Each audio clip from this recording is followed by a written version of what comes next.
आज की इस वीडियो के अंदर हम बात करने जा रहे हैं लॉग एड टेस्ट के हवाले से। लॉग एड टेस्ट के हवाले से हमने एक मॉक टेस्ट की जो सीरीज़ थी वो शुरू की थी। ये वीडियो उसी टेस्ट सीरीज़ का एक हिस्सा है। इस वीडियो के अंदर हम बात करने जा रहे हैं सिविल प्रोसीजर कोड 1908 के सेक्शंस के हवाले से। MCQs शामिल किए जा रहे हैं। आइए इनको शुरू करते हैं। क्वेश्चन नंबर 1 है हमारे पास, please choose the correct answer. तो क्वेश्चन नंबर 1 का दुरुस्त ऑप्शन है option A, the code of civil procedure 1908। Question number 2 है हमारे पास, how many sections in CPC are included. CPC के अंदर टोटल जो सेक्शंस शामिल किए गए हैं वो हैं 158। क्वेश्चन नंबर 2 का दुरुस्त ऑप्शन है option A. Question number 3, decree should be given in suit. Decree जो है ये सूट के अंदर जो है दी जाती है। तो क्वेश्चन नंबर 3 का दुरुस्त ऑप्शन है ऑप्शन ए, suit. Question number 4, decree holder means any person. Decree holder से क्या मुराद है यहाँ पे? डिक्री होल्डर से मुराद ऐसा शख्स है जिसकी फेवर में डिक्री पास की गई हो। तो क्वेश्चन नंबर 4 का दुरुस्त ऑप्शन है option A, in whose favour decree has been passed. Question number 5, foreign court has any jurisdiction in Pakistan. Foreign courts की ज्यूरिसडिक्शन जो है पाकिस्तान के अंदर नहीं है।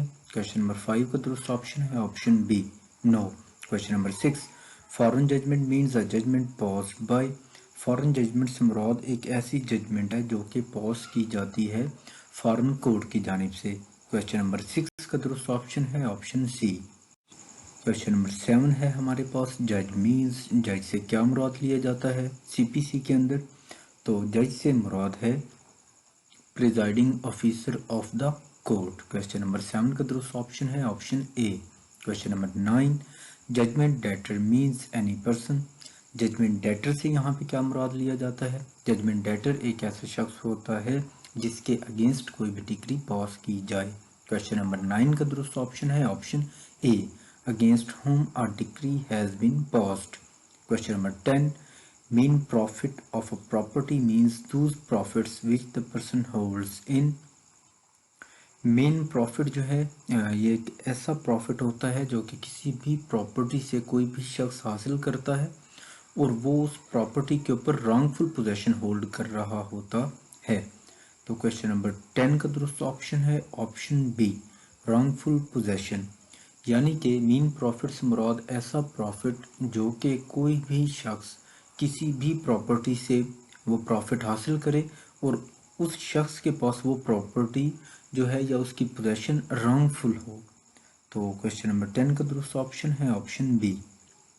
क्वेश्चन नंबर 11, ग्रोइंग क्रॉप्स और मूवेबल प्रॉपर्टीज़। जो ग्रोइंग क्रॉप्स हैं ये मूवेबल प्रॉपर्टीज़ होती हैं। क्वेश्चन नंबर 11 का दुरुस्त ऑप्शन है option A. Question number 12, order means formal expressions of the court. Question number 12 का दुरुस्त ऑप्शन है option B. Question number 13, the suit shall be filed in. Suit जो है हमेशा लोएस्ट कॉम्पिटेंट कोर्ट के अंदर फाइल किया जाता है। क्वेश्चन नंबर 13 का दुरुस्त ऑप्शन है option A, lowest competent court. Question number 14, principle of res judicata is given in. जो रेस जुडिकाटा का प्रिंसिपल है ये दिया गया है सेक्शन 11 CPC के अंदर। क्वेश्चन नंबर 14 का दुरुस्त ऑप्शन है option A. Question number 15, where a person challenges the validity of a judgment, decree or order on the plea of fraud, misrepresentation, has shall file an application under section। कोई भी शख्स अगर किसी भी judgement की validity को challenge करेगा या डिक्री को चैलेंज करेगा, वहाँ पे वो प्ली लेगा कि इस जो जजमेंट पास की गई है ये फ्रॉडुलेंटली पास करवाई गई है या मिसरिप्रेजेंटेशन के ज़रिए से फाइल करवाई गई है, तो इस पर्पज़ के लिए वो कॉम्पिटेंट कोर्ट के अंदर एक एप्लीकेशन फाइल करेगा जो कि सेक्शन 12 सबसेक्शन 2 के तहत फाइल की जाती है अंडर CPC। तो क्वेश्चन नंबर 15 का दुरुस्त ऑप्शन है ऑप्शन ए, 12 सबसेक्शन 2। तो आम अल्फाज में हम इसे कोर्ट की लैंग्वेज में आमतौर पे वकला जो हैं 12(2) की एप्लीकेशन बोलते हैं। तो क्वेश्चन नंबर 15 का दुरुस्त ऑप्शन है option A. Question number 16, A residing in Karachi, beaten B in Quetta. B may sue A in Karachi और कोयटा। A जो है वो कराची के अंदर रहता है, उसने B को पीटा कोयटा के अंदर। B के पास ये अख्तियार हासिल है कि वो A को सू करे, चाहे कराची या कोयटा के अंदर। It depends upon B। तो क्वेश्चन नंबर 16 का दुरुस्त ऑप्शन है ऑप्शन ए, कराची और कोयटा। नेक्स्ट क्वेश्चन है हमारे पास question number 17, A residing in Karachi publishes in Quetta statements defamatory of B. B में sue A either in Quetta और कराची। क्वेश्चन नंबर 17 का दुरुस्त ऑप्शन है option C. Question number 18, objection on jurisdiction shall be raised in court of the first instance। यहाँ पे थोड़ी सी clarification कर दें कि जब भी jurisdiction के हवाले से कोई भी ऑब्जेक्शन लगाया जाता है या लगाना मकसूद हो, तो वो ऑब्जेक्शन जो है जो फर्स्ट इंस्टेंस की कोर्ट है उसके अंदर हम अर्लीस्ट जो पॉसिबल जो अपॉर्चुनिटी होती है उसके अंदर जो है उस ऑब्जेक्शन को रेज करते हैं। तो क्वेश्चन नंबर 18 का दुरुस्त ऑप्शन है option C, court of the first instance. Question number 19, power to transfer suits which may be instituted in more than one court is given in which section of CPC? It is given in section 22 of CPC। Question number 19 का दुरुस्त option है option A 22। Question number next है हमारे पास, which section of CPC deals with summons to defendants. तो summons से related जो sections हैं CPC के वो हैं 27, 28 और 29। क्वेश्चन नंबर 20 का दुरुस्त ऑप्शन है option A. Question number 21, a decree may be executed either by the court which passed it and the court to which it is sent for execution। Question number 21 का दुरुस्त option है option C, both A and B. Question number 22, limits of time for execution और decree is 6 years। जो execution के लिए जो time limit है CPC के अंदर दिया गया है वो है 6 साल। क्वेश्चन नंबर 22 का दुरुस्त ऑप्शन है ऑप्शन ए। हमारे पास नेक्स्ट अवेलेबल है क्वेश्चन नंबर 23। इसके अंदर कहा यह जा रहा है कि जजमेंट डेटर जो है उसकी डेथ हो गई, डिक्री को अभी मुकम्मल नहीं हुई थी या डिक्री कम्प्लीटली एग्जीक्यूट नहीं हुई थी, उससे पहले जजमेंट डेटर की डेथ होगी। तो जो जजमेंट होल्डर है या डिक्री होल्डर है, क्या उसके पास इख्तियार हासिल है कि वो उस मर जाने वाले शख्स के जो लीगल रिप्रेजेंटेटिव्स हैं उनके ख़िलाफ़ सू फाइल करे कि वो लोग जो हैं वो डिसीज पर्सन के बिहाफ के ऊपर उस डिक्री को कंप्लीट करवाएं। तो यस, उनको ये इख्तियार हासिल है। क्वेश्चन नंबर 23 का दुरुस्त ऑप्शन है option A, yes. Question number 24 है हमारे पास, the court has power to issue the commission under section. जो कोर्ट है वो सिविल प्रोसीजर कोड के जो सेक्शन 75 है CPC का, उसके तहत कमीशन जो है वो अपॉइंट करती है। क्वेश्चन नंबर 24 का दुरुस्त ऑप्शन है option B. Question number 25, which section of CPC lays down the process of suits by और अगेंस्ट द गवर्नमेंट। जो CPC का जो सेक्शन है 79, ये गवर्नमेंट के अगेंस्ट जो सूट्स फाइल किए जाते हैं उनका प्रोसेस जो है उसको बताता है, बयान करता है। क्वेश्चन नंबर 25 का दुरुस्त ऑप्शन है ऑप्शन ए 79।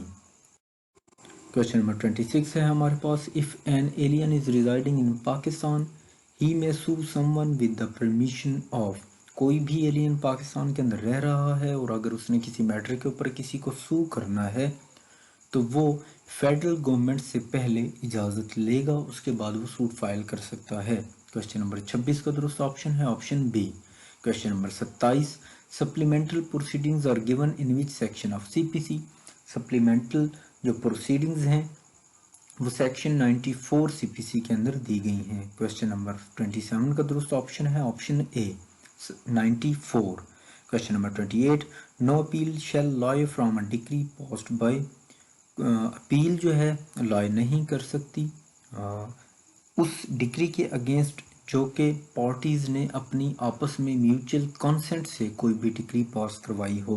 क्वेश्चन नंबर 28 का दुरुस्त ऑप्शन है option B, consent of parties.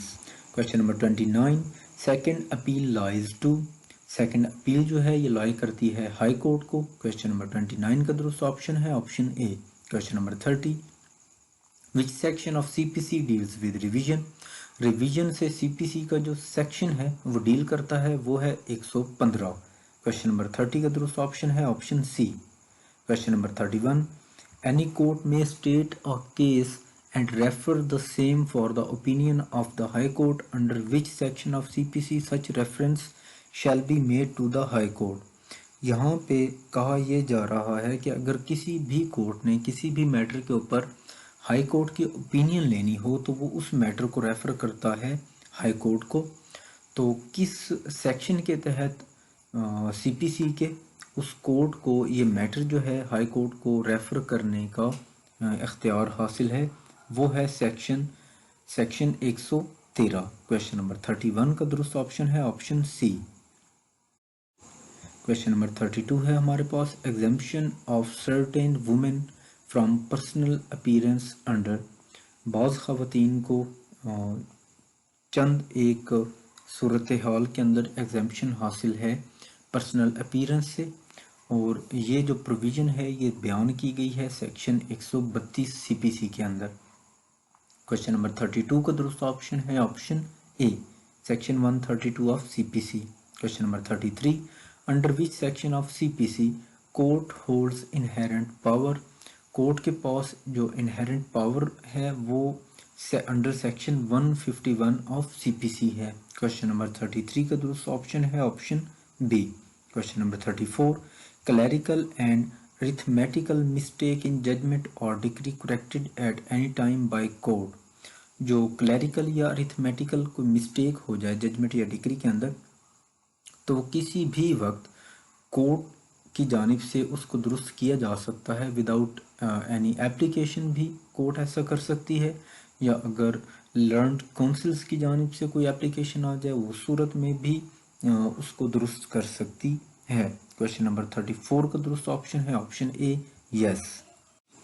Question number 35, review is given under which section of CPC, review का जो ऑप्शन दिया गया है वो सेक्शन सीपीसी के 114 के अंदर दिया गया है। क्वेश्चन नंबर 35 का दुरुस्त ऑप्शन है option A, 114।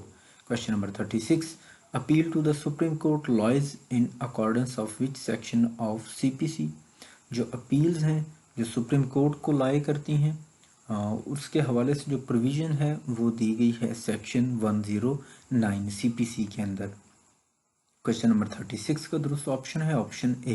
Question number 37, high court holds the power to determine issue of fact, yes, high court को इख्तियार हासिल है कि वो इशू ऑफ फैक्ट को डिटरमाइन कर सकता है। क्वेश्चन नंबर 37 का दुरुस्त ऑप्शन है ऑप्शन ए, यस।